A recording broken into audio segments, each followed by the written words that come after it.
O deputado Paulo Bial tinha um assessor durante a tarde que acompanhou os trabalhos e fez um resumo para ele, de forma que isso dispensa a que eu agora tente fazer esse papel de resumir as coisas. Mas, depois da exposição dele, eventualmente farei uma outra pergunta e, assim que for possível, a gente retoma a programação normal. Muito obrigado. Por favor, deputado. Bom, boa tarde a todos e a todas. Eu queria ser bastante breve aqui, evidentemente que justificando a minha não presença aqui o tempo todo, porque antes mesmo de receber o convite para esse evento, nós marcamos com uma parte dos líderes que, na verdade, o código vai ser votado por deputados, né? Então, nós convidamos parte dos partidos políticos hoje para um conhecimento sobre o teor do texto do Senado, né, e, evidentemente, uma análise técnica, absolutamente técnica, né, do texto, comparando o texto da Câmara com o do Senado. Amanhã nós teremos a complementação dos líderes, amanhã às 14 horas, né, para esse conhecimento do texto, com a mesma programação de hoje, para que, ao concluir o relatório, as pessoas, os deputados que têm voto, não se sintam surpreendidos, né, por um texto qualquer. Então, eles já vão conhecendo e amanhã a gente vai complementar entre todos os partidos da Casa. Então, essa é a razão que eu não estava aqui, porque eu tinha que estar presente lá. Nós estamos, desde o recesso parlamentar, analisando o texto de um caráter eminentemente técnico. A mim, como relator, não me cabe outra função a não ser técnico, aqui não há. As pessoas ficam, às vezes, essa coisa de ruralista e ambientalista, nessa discussão pobre que, lamentavelmente, permeou a discussão do Código Florestal, né? Isso, por um lado, é bom, que aumenta o embate, faz as pessoas refletirem mais, talvez até buscar uma consciência nova, mas é uma discussão pobre. Então, a mim, agora, como relator, só me resta agora analisar a questão técnica. A questão política é da Casa, é dos partidos, né, realmente é das lideranças partidárias. E assim nós vamos oferecer um texto eminentemente técnico. Eu quero assegurar, sem paixão por um lado ou para o outro, isso não deve existir. Como brasileiro, que nós estamos fazendo um projeto para o Brasil, não é um projeto para o meio ambiente, não é um projeto para a produção rural, produção de energia, produção de mineração, nós não estamos fazendo um texto, né? Ou para cidades, assim por diante. Então, nós estamos já numa fase, eu diria assim, bastante avançada, evoluída. Espero que amanhã a gente tenha condições já de emitir o nosso parecer antes da votação, né, para conhecimento de todos.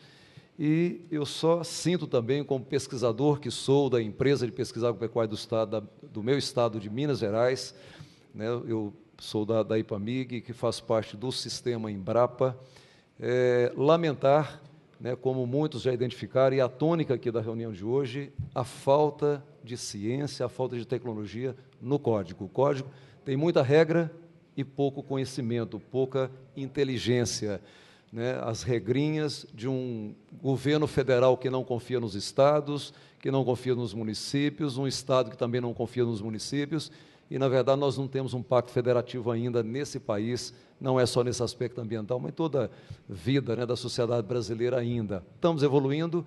Essa reunião aqui hoje, evidentemente, é uma amostra, né, de que a sociedade está presente, discutindo, debatendo. Isso é muito importante.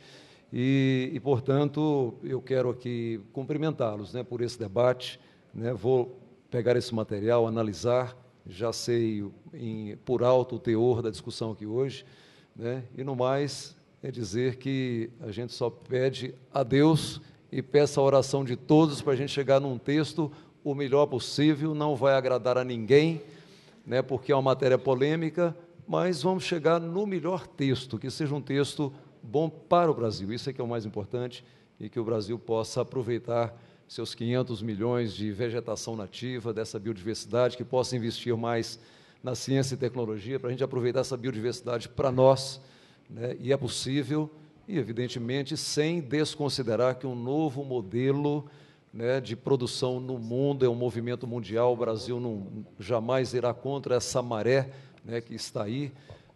levando em consideração também, estou terminando, gente, uma revolução verde que veio na década de 60, 70, resolveu o problema da quantidade de alimento, mas o mundo não quer só quantidade hoje, a quantidade está resolvida, né? Nós precisamos de qualidade, nós precisamos de produtos sem agrotóxicos, só que isso também não se resolve da noite para o dia, é um processo, é uma montagem, mas é claro que o Código Florestal tem muito a ver com o início de um processo, né, de retomada daquilo que a gente quer, que, na verdade, é o tema da Rio+20, é a qualidade, né, de vida melhor para todos.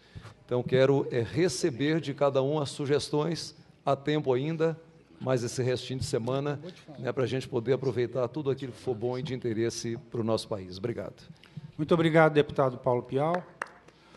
Eu queria aproveitar a ocasião para fazer só uma pergunta para o senhor e, evidentemente, simbolicamente entregar, já que esse documento que foi preparado para esse evento. Muito obrigado.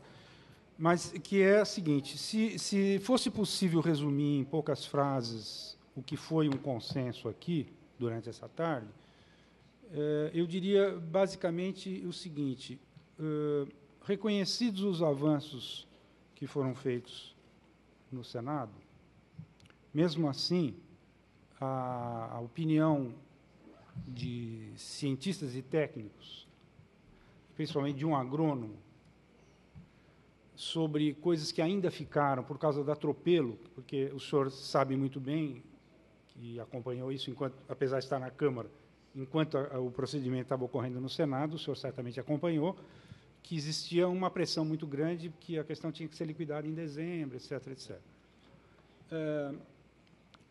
Em grande parte, é possível que os problemas aqui, a professora Yala, inclusive, muito sério. Então, quero dizer o seguinte, ontem a SBPC, que fez uma carta aberta, mais uma carta aberta, o senhor deve ter tomado conhecimento, que, de certa forma, de certa forma, a gente pode considerar que é um resumo das coisas que apareceram aqui, mesmo que todas, eventualmente, não estejam contempladas. Mas que é o suficiente para dizer o seguinte, não dá para votar, não é democrático, em primeiro lugar, votar nesse afogadilho. Em segundo lugar, sabendo ainda mais que o relator é um técnico da EPAMIG, eu, como brasileiro, tenho o direito de esperar que a sua visão técnica mostre aos partidos que não pode ser no tapetão, como vai ser se for dia 6. Né? Então, eu queria saber a sua visão seguinte, o senhor estaria de acordo, inclusive com um desarmamento de ânimos, porque nós concordamos com as suas observações sobre essa oposição ruralistas e ambientalistas, mas o senhor estaria de acordo com a possibilidade de que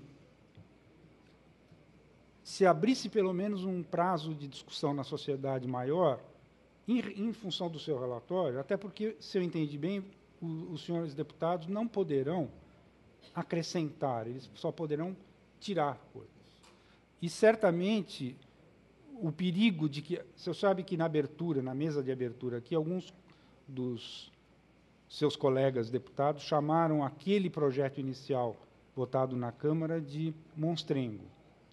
Então, nesse processo de pressa do Senado, foi tudo atropelado, porque tinha que resolver até dezembro.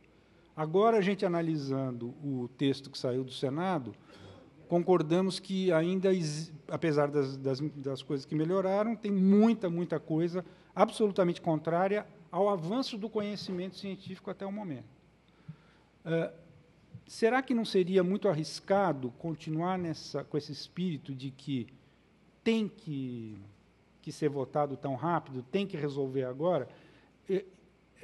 Será que não seria muito melhor dar garantias a esses nossos, também sou agrônomo, a esses nossos milhões de companheiros da agricultura, que têm uma reivindicação muito séria, que é a tal da segurança jurídica? Será que, para lhes dar segurança jurídica, serviria isso de desculpa para fazer todo esse monte de atropelos e passar todas essas coisas que, por melhor que seja o seu relatório, será impossível resolver no texto do Senado? Desculpe se a pergunta foi longe demais. O André Lima quer fazer uma observação?